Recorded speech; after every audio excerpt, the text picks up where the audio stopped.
Dans JDK, Ka marchait dans la rue du village, ses nouvelles courbes féminines ondulant comme un pendule, lançant un sort sur chaque homme qu'elle croisait. Leurs yeux s'écarquillaient, leurs mâchoires se décrochaient, et certains en oubliaient même de respirer. Ils restaient figés comme des statues, comme si NJ2K les avait frappés avec un puissant charme. Un homme marcha droit dans un arbre, son regard ne quittant pas ses hanches séduisantes, tandis qu'un autre renversa son bol d'eau aigusi, complètement hypnotisé par la silhouette envoûtante de NJ2K. Comment s'est produite cette transformation magique? Installez-vous et profitez du conte hilarant de Mbogizo, de sa femme rusée NJ2K, et de leurs fils jumeaux espiègles, Emeka et Ikena. Dans l'ancien royaume Igbo d'Inwago, la richesse était la véritable mesure d'un homme.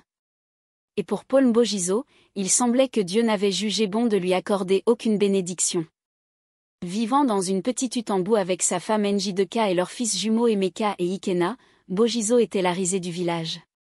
Tandis que les hommes du Muago chassaient du gibier rare et trichaient dans les échanges pour gagner de l'argent, Mbogizo, simple fermier de subsistance, ne faisait ni l'un ni l'autre.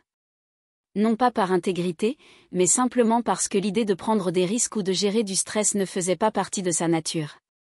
NJ2K, de son côté, ne manquait jamais l'occasion de blâmer son mari pour leurs conditions misérables. Elle se plaignait souvent, si seulement j'avais des courbes comme ma sœur Chiamaka, j'aurais épousé un homme riche au lieu de toi et de ton ventre de lézard. Mais hélas, sa silhouette ordinaire faisait fuir tout prétendant fortuné, la laissant coincée avec Mbogizo, à son grand désespoir. Leurs fils, Emeka et Ikena, n'étaient pas mieux. À seulement 10 ans, ils étaient déjà de petits terroristes qui volaient et faisaient du bruit dans tout le village. Eux aussi se moquaient de la pauvreté de leurs parents. « Papa, pourquoi sommes-nous si pauvres ?» se moquaient-ils, au grand désarroi de leur père. Mbogizo ne pouvait que soupirer en réponse, sachant qu'au milieu d'un village rempli de commerçants rusés et de chasseurs audacieux, il était l'exception. Un jour, alors que Mbogizo errait dans le village, il tomba sur un vieil homme aveugle assis au bord de la route, tenant une poignée de pièces, certaines en or, d'autres en argent. Le vieil homme appelait à l'aide, demandant à quelqu'un de séparer les pièces pour lui. Les villageois, étant rusés et malhonnêtes, profitèrent de l'homme en s'appropriant les pièces d'or et d'argent et en lui laissant des pièces de cuivre sans valeur. Mais quand le vieil homme appela Mbogizo, quelque chose d'étrange se produisit. Sans réfléchir à deux fois, Mbogizo sépara consciencieusement les pièces et rendit les pièces d'or et d'argent au vieil homme avant de se retourner pour partir. « Attends » appela le vieil homme. Et en se retournant, Mbogizo fut stupéfait de voir que les yeux de l'homme étaient désormais clairs et perçants. L'homme éclata de rire en voyant le regard stupéfait de Mbogizo et révéla qu'il n'était pas un simple homme, mais un esprit ancêtre, testant ses descendants. « Puisque tu as été honnête avec moi, dit le vieil homme, je vais t'accorder 7 vœux, un pour chaque jour de la semaine à venir. Mais attention, tu ne peux pas souhaiter plus de souhaits, ni souhaiter la mort d'une autre personne. » Avant que Mbogizo ne puisse répondre, le vieil homme disparut, le laissant là, abasourdi. Mbogizo rentra chez lui aussi vite que ses jambes pouvaient le porter, déboulant dans leur petite hutte, haletant de tout son souffle. NJ2K, qui était en train de préparer leur dîner, leva les yeux, surprise. « Qu'est-ce qui ne va pas avec toi, Mbogizo ? Es-tu devenu fou ?» demanda-t-elle, les mains sur les hanches. « J'ai rencontré un vieil homme, un esprit ancêtre. Il m'a donné 7 vœux, lâcha Mbogizo, sa voix un mélange d'excitation et d'incrédulité. NJ2K, toujours sceptique, leva les yeux au ciel. 7 vœux. Si tu avais un tant soit peu de bon sens, tu souhaiterais la richesse ou une maison plus grande ou mieux encore, un gros ventre comme tous les hommes prospères de ce village. J'en ai assez de voir ton ventre de lézard. » Au début, Mbogizo tenta de l'ignorer, mais NJ2K, tenace comme toujours, continua de le harceler et de le moquer jusqu'à ce qu'il cède, juste pour se venger d'elle. Il dit alors, furieux, « D'accord alors. Je souhaite un gros ventre. » À peine les mots avaient-ils quitté sa bouche que son ventre plat se gonfla aussitôt, devenant grand et rond comme un tambour. Mari et femme restèrent stupéfaits devant ce spectacle miraculeux.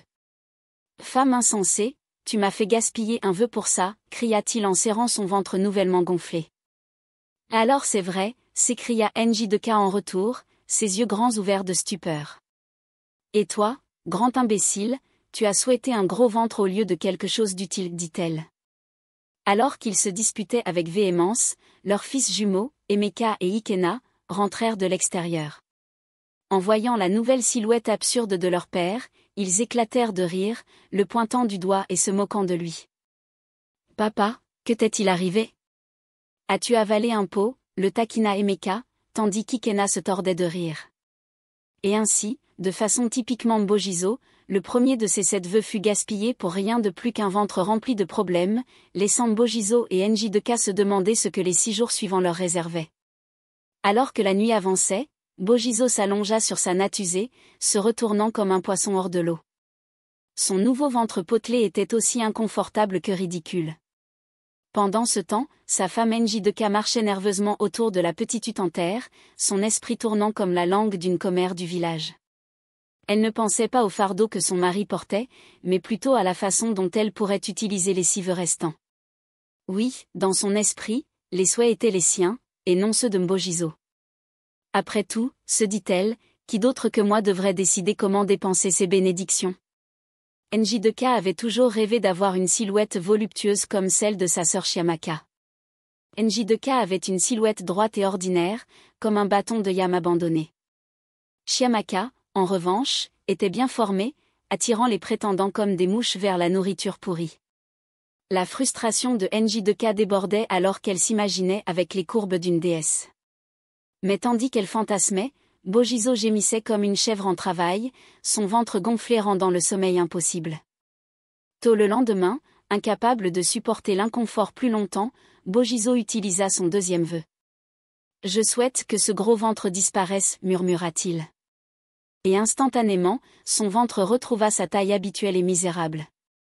Soulagé, il poussa un soupir, mais son soulagement fut de courte durée. Quand Njideka remarqua que le ventre avait disparu, elle entra dans une rage folle. « L'espèce d'homme inutile » hurla-t-elle. « Tu as gaspillé un autre vœu. Espèce d'ignare. Maintenant, il ne nous en reste plus que 5. Inugambia, Onyenuzuzu. » Sa voix était si forte que les jumeaux durent se précipiter dans la chambre de leurs parents pour découvrir ce qui se passait. Et à ce moment-là, Njideka lança un pot en direction de la tête de son mari. Mbojizo se baissa mais le pot, au lieu d'atteindre sa cible, frappa la tête d'Ikena alors que les jumeaux entraient. Ikena s'effondra comme un chiffon mou et tomba dans le coma. Ils l'emmenèrent chez un guérisseur traditionnel, mais ses efforts furent aussi efficaces que de verser de l'eau sur une pierre. Ikena resta presque sans vie. Le lendemain matin, Mbojizo, le cœur lourd, utilisa son 3e vœu. « Je souhaite que mon fils se rétablisse. » Ikena revint immédiatement à la vie, mais Njideka était furieuse. « Shimo, tu as gaspillé encore un autre vœu, espèce de tête de chèvre », s'énerva Njideka. « On aurait pu attendre qu'il se rétablisse tout seul. Mais non. Il a fallu que tu joues les héros et que tu gaspilles encore un vœu. » Mbojizo était enragé. « Comment peux-tu dire ça ?» cria-t-il. « Notre fils était à moitié mort à cause de ta bêtise. Et maintenant tu te plains. Que veux-tu de moi ? Que veux-tu exactement que je souhaite ensuite, Njideka ?» demanda-t-il avec une grande colère. Sans hésiter, Njideka répondit, « Je veux être la femme la plus convoitée de tout le village d'Omaago. Que tous les hommes m'admirent. » Mbojizo regarda sa femme avec dégoût, « Vanité sur vanité » murmura-t-il. « Demain matin, tu te réveilleras avec ton souhait exaucé, pour que tu puisses enfin me laisser en paix. » Emeka, qui écoutait en cachette, ne put se taire plus longtemps. Bien qu'il n'ait que 10 ans, il s'avança courageusement et dit, « Alors maman, cette pauvreté ne te dégoûte pas ? Plutôt que de souhaiter de la richesse, tu veux gaspiller un vœu pour des courbes féminines ? » « Ce n'est pas tes affaires, Emeka, » répliqua Njideka. « Et pour ton information, j'ai des plans pour les vœux restants. D'abord, je vais souhaiter toutes les pièces d'or du monde. Puis je souhaite la mort de Chiamaka, cette sœur idiote qui se moque de moi parce que je n'ai pas de poitrine. Et enfin, je souhaite une longue vie. »« Waouh, maman, » dit Emeka, impressionné. « Je pensais que c'était papa qui avait les vœux, mais on dirait que tu les as tous détournés. » « Papa, tu vas rester là comme un Iroko sculpté ? Quand vas-tu devenir un homme et prendre des décisions pour toi-même ?» Njideka, agacé, frappa son fils sur la tête. Tais-toi et ne parle pas quand les aînés parlent. Je parlerai, rétorqua Emeka. Tu as failli tuer mon frère jumeau et maintenant tu veux gaspiller les vœux restants. Les deux se mirent à s'aboyer dessus comme des chiens en querelle jusqu'à ce que Mbogizo, excédé, crie de frustration, « Je souhaite que vous vous taisiez tous les deux. » Et tout d'un coup, les lèvres de Njideka et Emeka se scellèrent comme collées ensemble. Ils furent complètement muets. Mbogizo avait utilisé son 4e vœu par colère, et il fut immédiatement rempli de regrets. Le lendemain matin, Njideka et Emeka étaient encore muets, leurs bouches scellées. Réalisant son erreur, Mbogizo soupira profondément, « Je souhaite que leurs lèvres se détachent, murmura-t-il, utilisant son 5e vœu. Instantanément, leurs lèvres se libérèrent et ils purent de nouveau parler. Njideka ne perdit pas de temps. « L'espèce de grand imbécile » hurla-t-elle. « Tu vois ce que tu as fait ? Maintenant, il ne nous reste plus que 2 vœux. » Mbogizo secoua la tête de désespoir. « Il ne reste plus que 2 vœux, répéta-t-il. Et à ce rythme, je ne vivrai peut-être pas pour les voir jusqu'au bout, dit-il avec une grande tristesse. Njideka attendit jusqu'à ce que la nuit commence à tomber, son cœur battant de détermination. Elle se glissa discrètement hors du lit et se rendit à la cuisine, où elle plaça un couteau bien aiguisé dans le feu. Elle observa la lame devenir rouge sous la chaleur, tandis que la lumière faible des flammes jetait des ombres inquiétantes sur son visage, reflétant l'éclat cruel de ses yeux. Voyant son mari, Mbogizo, endormi, elle se glissa de nouveau à ses côtés, sa respiration courte et son poing fermement serré autour du couteau chauffé. Elle approcha la lame brûlante près de ses yeux et siffla, « Je vais te brûler vif et t'éliminer si tu ne souhaites pas ce que je veux. » Les yeux de Mbogizo s'ouvrirent en terreur, son cœur battant à toute allure en voyant l'expression folle de sa femme. Il bégaya, essayant de trouver ses mots, mais Njideka le fit taire d'un regard perçant. « Fais un souhait, maintenant, exigea-t-elle, d'une voix basse et menaçante. « Je souhaite que ma femme Njideka ait la plus belle silhouette féminine et que les hommes l'admirent, » murmura Mbogizo, tremblant de peur. Immédiatement, la silhouette de Njideka se transforma. Son corps autrefois ordinaire devint voluptueux et désirable, sa taille fine, ses hanches pleines. Njideka baissa les yeux sur elle-même, un sourire diabolique s'étendant sur son visage alors qu'elle admirait son nouveau corps. « Maintenant, dit-elle, sa voix dégoulinant de malice, fais un autre souhait, souhaite la mort de ma sœur. » Mbogizo, encore tremblant, parvint à garder sa voix ferme. « Tu dois attendre jusqu'à demain, souviens-toi, c'est seulement un vœu par jour. Et es-tu si cruel que, plutôt que de souhaiter de l'argent pour sauver cette famille de la pauvreté, tu souhaites la mort ?» Njideka le regarda fixement et répondit, « Bien sûr, je voulais de l'argent. Mais c'était un imbécile comme toi qui a gaspillé les vœux. Alors, j'ai décidé d'utiliser les 2 derniers vœux intelligemment. Un pour une belle silhouette et l'autre pour la mort de ma sœur méchante qui s'est toujours moquée de moi parce que je n'avais pas de forme. Avec ce corps magnifique que j'ai maintenant, je vais te quitter et épouser un homme riche. Tu vois, je suis intelligente. » Mbogizo soupira profondément, « Idiote, tu ne peux tuer personne avec les vœux, tu ne peux pas souhaiter plus de vœux, c'est ce que le vieil homme m'a dit. » « C'est un mensonge, » répliqua Njideka. « Je veux ma sœur Chiamaka morte. »« Eh bien, tu devras attendre demain, » dit calmement Mbogizo. Bien qu'il ait dans son esprit pleinement décidé de souhaiter un énorme pot d'or dès le matin quoi qu'il arrive. Njideka se tenait devant le miroir admirant sa nouvelle silhouette. Ses fils jumeaux, Emeka et Ikena, entrèrent et se figèrent, les yeux écarquillés de choc en voyant le corps transformé de leur mère. Ils réalisèrent rapidement ce qui s'était passé. « Papa, nous avons une idée, » dit Emeka, sa voix pleine d'urgence. « Qu'est-ce que c'est » demanda Mbogizo. Ikena, l'autre jumeau, intervint, « Nous pensons que tu devrais utiliser ton dernier souhait et souhaiter plus de vœux. » Mbogizo sourit avec lassitude. « Vous ne pouvez pas souhaiter plus de vœux, mes enfants. Et vous ne pouvez pas souhaiter la mort de quelqu'un. »« Tu mens » cria Njideka depuis le miroir, où elle admirait encore sa nouvelle silhouette. « Demain matin, tu utiliseras le dernier vœu et tu souhaiteras la mort de ma sœur. » Emeka et Ikena échangèrent des regards. S'approchant de la porte de sortie, ils ne purent plus se retenir et commencèrent à critiquer leur mère. « Maman, tu es tellement stupide » pleura Emeka. Tu as gaspillé tous les vœux. Au lieu de souhaiter de l'argent, tu souhaites ces bêtises, ajouta Ikena, levant les mains en signe de frustration. Njideka, inconsciente de leurs paroles, termina son maquillage. Souriante face à son reflet, elle sortit de la maison en défilant, marchant dans les rues pour être admirée par les hommes du village. Son pas était lent et délibéré. Ses hanches se balançaient à chaque pas. Ses nouvelles courbes attiraient l'attention de chaque homme qu'elle croisait.